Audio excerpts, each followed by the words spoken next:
Welcome to another episode of Timeless Business and Building Strategies. Today we have Paige Arnoff Fenn with us. Paige, thank you so much for joining us. Thank you, Tony, for having me. Paige is the owner operator of Mavens and Moguls, which is a global branding and digital marketing firm. Uh, Paige, you're the founder and CEO. Could you tell us real quickly a little bit of background on you, how long you've been in business, what got you into this? So I hung out the shingle, let's see, going on 25 years ago, which is hard to believe. And I came to owning my own business accidentally. I joke I'm the accidental entrepreneur. I was not looking to start a company. If you had met me when I was in college or grad school, this would not have been on my dance card. I graduated from college in the 80s, and Michael Douglas had just won the Oscar for the first Wall Street movie.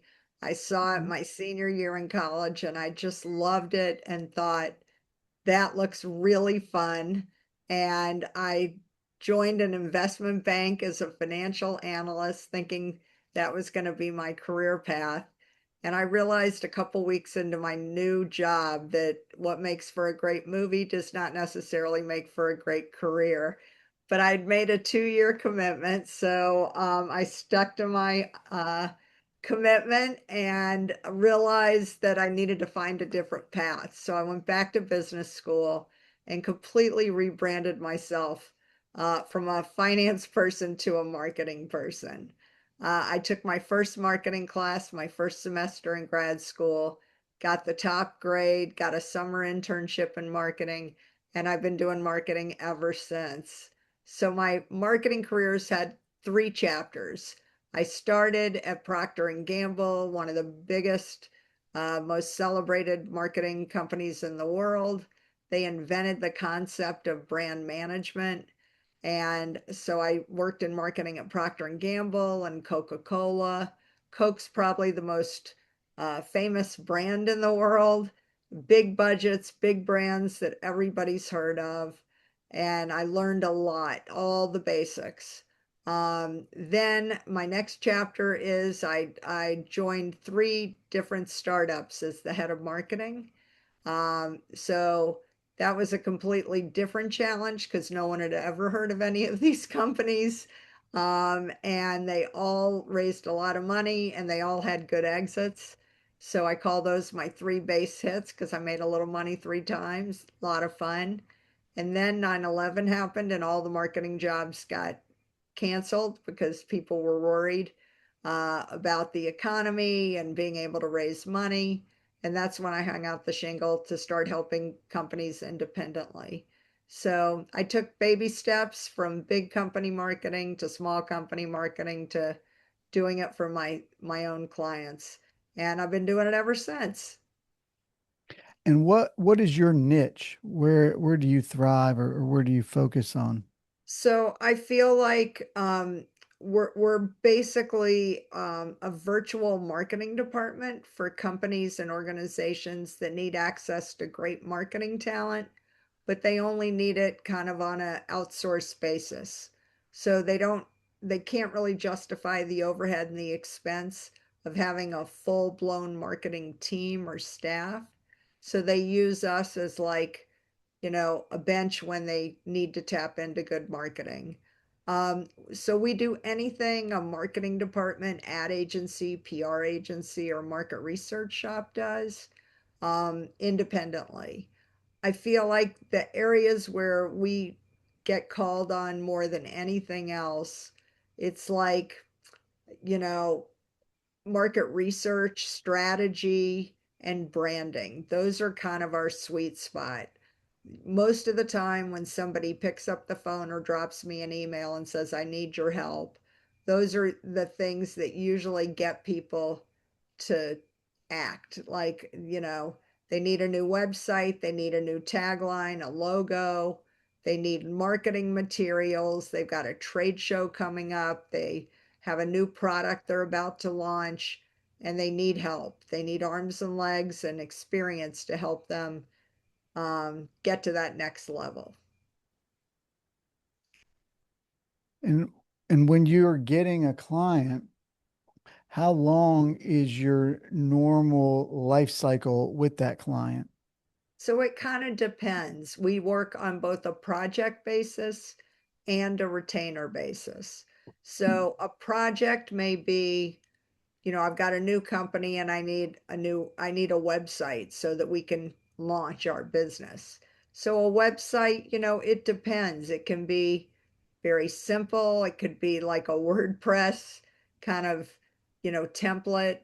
It could be an e-commerce website. It could be multilingual. Maybe they need it to operate globally and they want it in a lot of different languages. So the more complex the website, the longer it's going to take. So, we can be pretty flexible. Sometimes we are the marketing department, and sometimes they have a skeletal crew in-house that just needs extra expertise. So we're pretty flexible when it comes to, if they are launching something in 6 months and they need work over the next 6 months, we can do that. But if we're doing like PR for a business, they're probably going to use us for 6 months or 12 months to put together an ongoing campaign. So in that case, that's more of a retainer business. But if they need market research, if they need us to analyze data, that might only be a 3 or 4 month engagement. So Mhm. we're happy to work um, any way that makes the most sense for the client.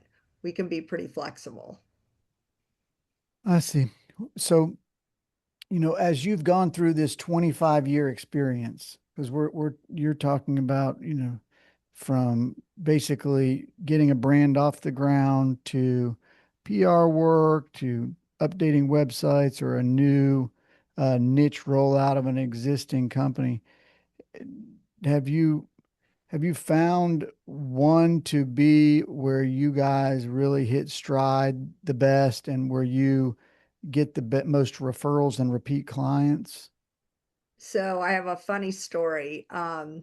So early on in my business, I had never started a business before, and I had never been kind of the CEO of any company before. So when I hung out my shingle, I did a lot of networking to meet people.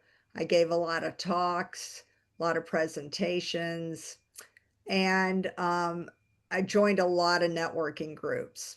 And there was a group here in the Boston area where I'm based of a lot of professional senior women, and they either ran companies, ran divisions at companies, maybe they were a partner at a law firm.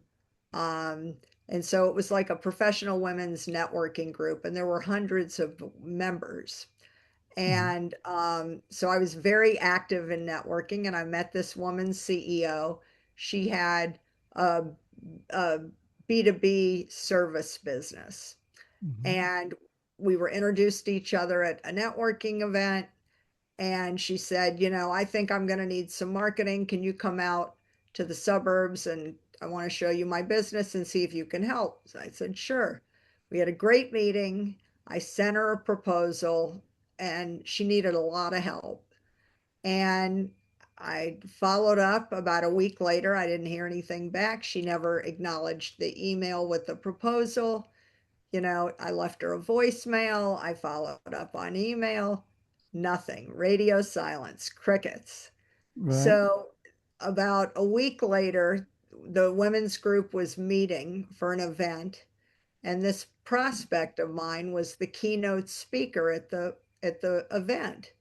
And I thought, oh my goodness, well, I know if I show up, she's going to be there, but I don't want her to think I'm stalking her. Like, you Right. don't really know the line between being pleasantly persistent and feeling like, you're stalking this person. But I Right. thought, you know what? I'm going to go to the event anyway. I'll bump into her. And if she ignores me, I guess we didn't get the business, I'll just roll the dice. So I go to the event. I see her across the room, but because she's the keynote speaker, everybody's talking to her. So, I kind of nod my head from across the room, letting her know I see her.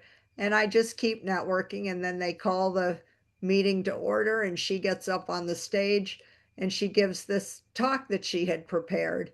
And for this audience of all professional women leaders, she said, "Today I want to talk about the importance of supporting other great women owned businesses. This needs to be a priority. We need to all support each other." And she just went on and on about how important it is that we have each other's backs. And Mhm. in anything that you need for your business, there's probably a great woman-owned business. And then she announces, apropos of nothing, that because of her firm belief in this, she is proud to announce that she is hiring my firm to handle all of her marketing and all of her PR for the next year. And that she had met me at this organization. She was very impressed. I wrote an amazing proposal. I really heard her and listened to her. And I mean, I was in shock Wow. because I had no idea that she even acknowledged that she had Right, read it and right. You received didn't it. even know she opened the email. And she didn't get back to me on any of my messages. And when I tell you, Tony, I mean, when she came down off that stage, I felt like a rock star at a concert. Like I everybody bet. was patting me on the back and coming over to shake my hand and give me a hug. And they said, "Oh my God, if this woman hired you, she is tough as nails." And I mean, she must have talked to every firm in the city. And I'll tell you, if you're good enough for her, you're good enough for me. I need to get Right. on. And I felt like I couldn't have taken an ad out in the Wall Street Journal or the New York Times and done better than that testimonial.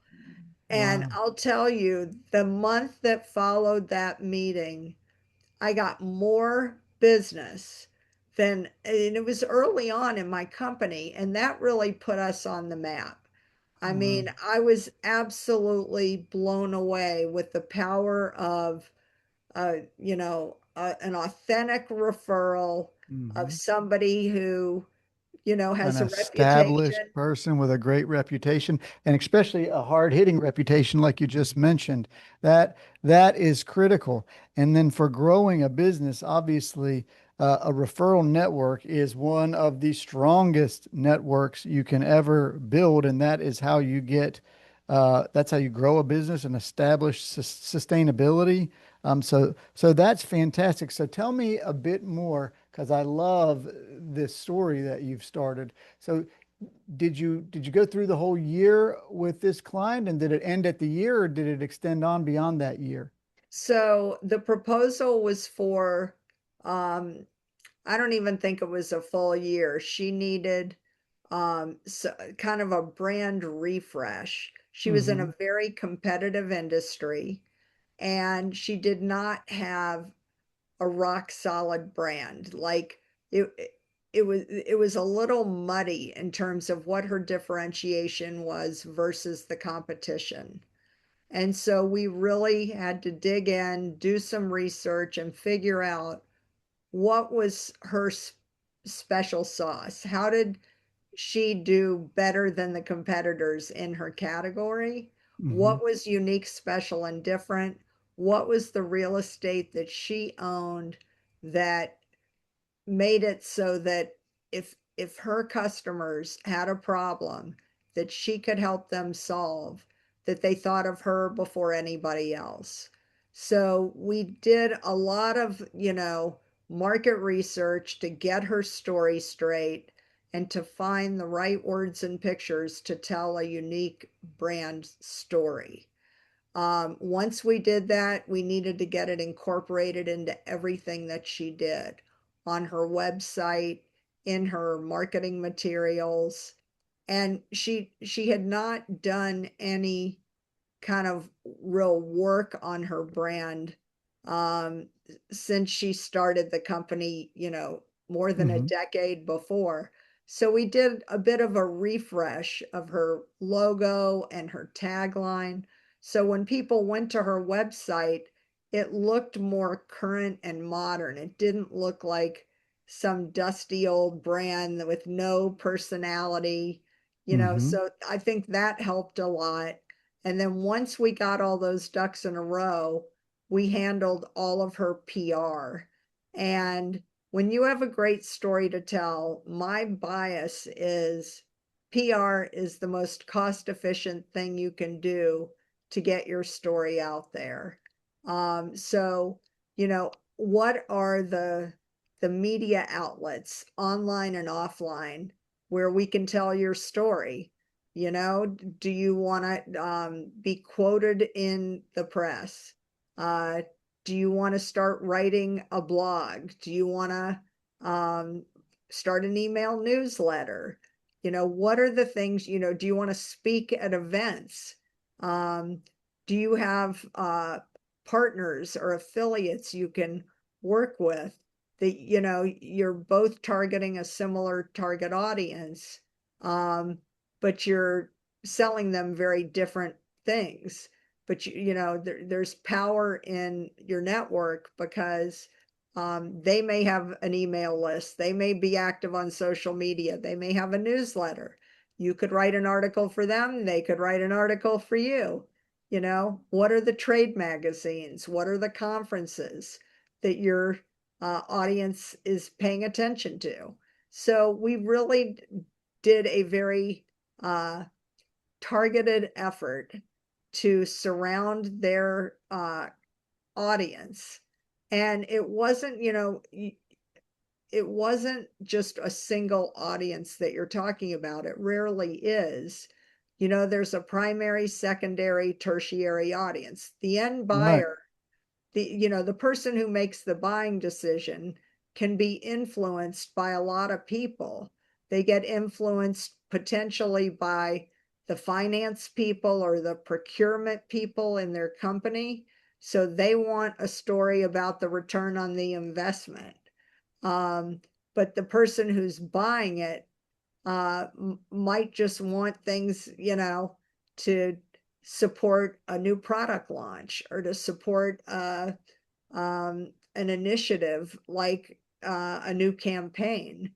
The media can be very influential. So, you want the people that are writing the articles or putting together the panels for um, activities for conferences and trade shows. You want them to think of your brand as a leader in the category or industry. So what are the things that you need to do to get in front of those people so that you can be an influencer and a voice in your industry or category? So there are just a lot of levers you can play with and see which ones have the highest impact. But it's not always the ones who spend the most money who get the Mm-hmm. most notice. Um, you can leverage online marketing and social media and do things in a very scrappy way. You could, put a campaign together on TikTok if you have a visual story to tell. Um, and that can be very compelling and it could go viral for a great reason if you know what you're doing. Absolutely. So, Paige, being in this industry for 25 years, right? So, if we go back, around 9/11, when we're talking 2001, right? And you're getting off the ground, this is a completely different world and environment, Oh my technologically goodness, speaking, right? So, absolutely. I'm interested to know, how have you adapted this business to all of this change to where we are now? And then how are you adapting? Because now it's adapting to AI, which is just a brand new thing, right? Absolutely. So how has that gone through? Could you go through that a little bit? So when I started this business, yeah, there was no Facebook or Twitter X, AI, there was no COVID. Like it was a completely different world. Having said that, the core basic tenets of marketing never go out of style. I, Um, I you love know, that. at its basic foundation, you want to know, who your audience is, what's important to them, what is unique, special, and different about you? How are you solving their problem? What are those words and pictures that are going to be compelling to make people motivated to buy what it is you're selling? That has not changed. The tools and technologies change all the time.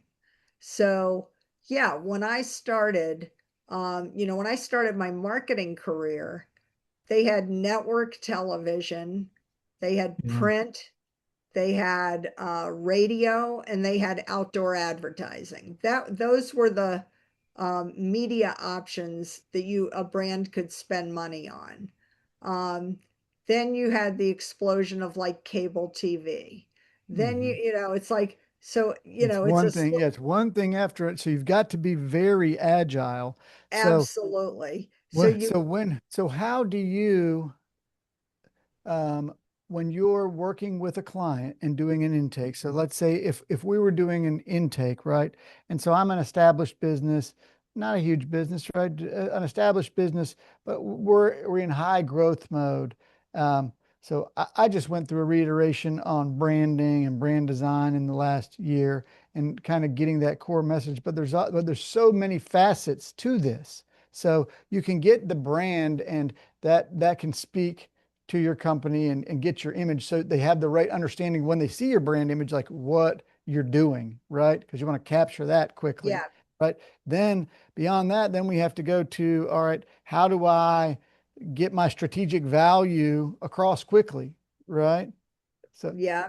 not, So, when I started and you wanted to do market research to figure out what your audience, what they use, what they have now, what they need, what they are, trying to build for the future. When I started, you had to do focus groups or you had to do surveys.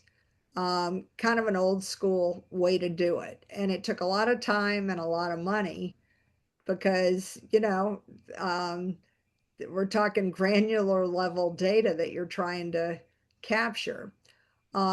With the internet exploding, you have things like SurveyMonkey, Zoomerang, and you could set up a survey and send a link on email. And that didn't cost very much money. And you could talk to a lot of people all over the country, all over the world. You didn't have to get a focus group together in the same room and talk to 10 people at a time. You could send the link to, you know, thousands of people or, yeah, different age groups, different psychographics, different demographics.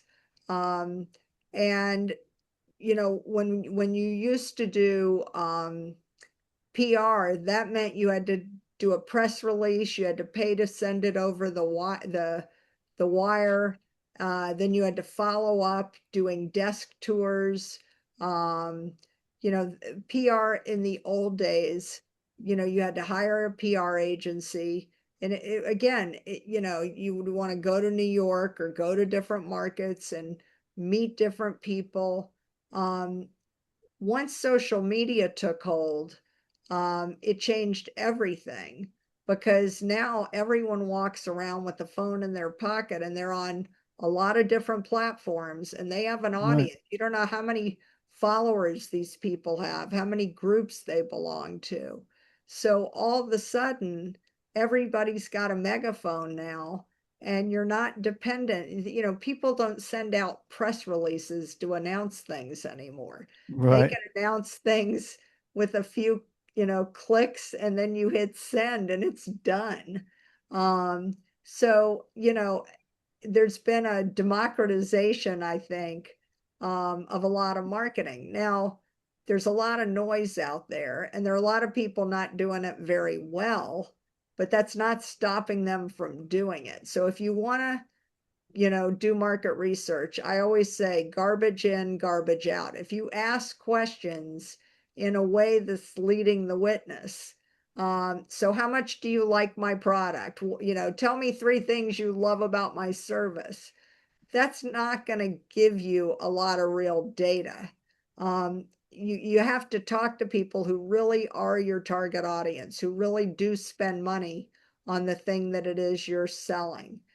I've had clients come to me and say, everybody says we love what you're doing, but no one's buying my stuff. What's the problem? I said, great. It sounds like you've done a lot of research. Can you share with me the data? And they said, well, it's not formal research, but I talked to a ton of people. I talked to my mom, my neighbor, my friend. Right. I'm like, that's not market research. These are people that are never going to tell you your baby's ugly. They don't want to Right. hurt your feelings. They love you and they support you, but they are not your audience. So if you're not able to, you can use Zoomerang and Survey Monkey, but you got to ask the right questions to the right people. Um, and, again, people say, well, I put everything on social media. I don't understand why people aren't paying attention. And I'm like, all right. So I look at what they've been putting on X and I look at what they're putting on Facebook. And it's like they're in line at Starbucks and they're complaining that it's taken too long to get their uh, venti uh, Right. cappuccino, or they've put all their vacation photos on the beach on Facebook. And I'm like, well, if you're trying to get clients, they don't care that your washing machine is broken. They don't care Right. that you had a great time on the beach or you got burned, because the weather was so hot. That is not PR. You need to think about the messages that you're sending, because what people are going to do is they're going to block you or turn you off or ignore you because you're wasting their time. You have to think about the messages that you're putting out there, and you want to reinforce without being too self-promoting. You want to put stuff out there that educates people, that informs them, that entertains them. You want to share relevant stuff so that when they see your name pop up, they want to look and see what's going on. They're not trying to ignore you because they know it's irrelevant stuff. And when people realize that, they go, oh, okay, well, I thought I was good at marketing because I watch TV all the time and I read magazines and I know what good advertising is. Yeah, but Right. that's not putting together good advertising. Yeah. I'm all about you have to entertain people. It's either you got to make them laugh, you got to draw interest because it's so flooded right now. You Exactly. have to do something that's going to sustain somebody's, over these years, right? So you can get sustained a lot easier back then. Right now you're flooded with so much. So you You have got to be able to grab somebody's attention and get 5 seconds. So it has to be a little bit different, edgy, funny, outside the box to otherwise there's so much content in thrown in anybody's face that nothing is different. It's all just blah blah blah, and everybody just regurgitates. Once somebody sees something, they regurgitate it 400 times, so you Yep. see And it over and AI over again. and AI has made that worse, frankly. To be Yeah. honest, AI doesn't originate a lot of stuff, but what it does is it pulls from all the sea of sameness that's out there. And so in this day and age, with all the artificial intelligence tools, it's more important than ever that you really focus on your origin story. What is unique, special, and different about you? How do you stand out? You've got to share the stories, the good, the bad, the ugly. You got to be vulnerable. You got to share your humanity. Tell those stories where you got knocked down and you picked yourself up, and what were the twists and turns. That's what people relate to. If all you're doing is showing, the fancy pictures that have been photoshopped and everything's great, that's what their eyes glaze over it. They don't Right. believe it. They don't learn anything from it. It's not making them laugh or smile. That kind of stuff is just a waste of time. So if you want to stand out versus the robots, you've got to like peek behind the curtain and tell those stories that only humans can tell, because the robots can't compete with that. The robots, that's true. That's amazing. That's fantastic. Paige, it has been a pleasure hearing about your story, and you've put a lot of great tidbits for people to consider with marketing. Now, if people wanted to connect with you to get a little more information or maybe seek you for help with their business, what's the best way to get in touch with you? So you can go to my website. It's mavensandmoguls.com, Mavensandmoguls.com. I'm on LinkedIn. Um, my name is hyphenated, but on LinkedIn, it's all smushed together. And one of my clients always says, because my company name has an ampersand, my last name has a hyphen, she's like, they're just too many words. All I remember is Paige and Mavens. So if you Google that, thank goodness search engine optimization has my back. You will find me that way too. Awesome. And we'll put everything in the show notes so people can connect with you. Paige, thank you so much for coming on today. We appreciate it. It's been very informative on the marketing aspect. We appreciate everybody joining. Have a great afternoon. Thanks, Tony. It's been fun.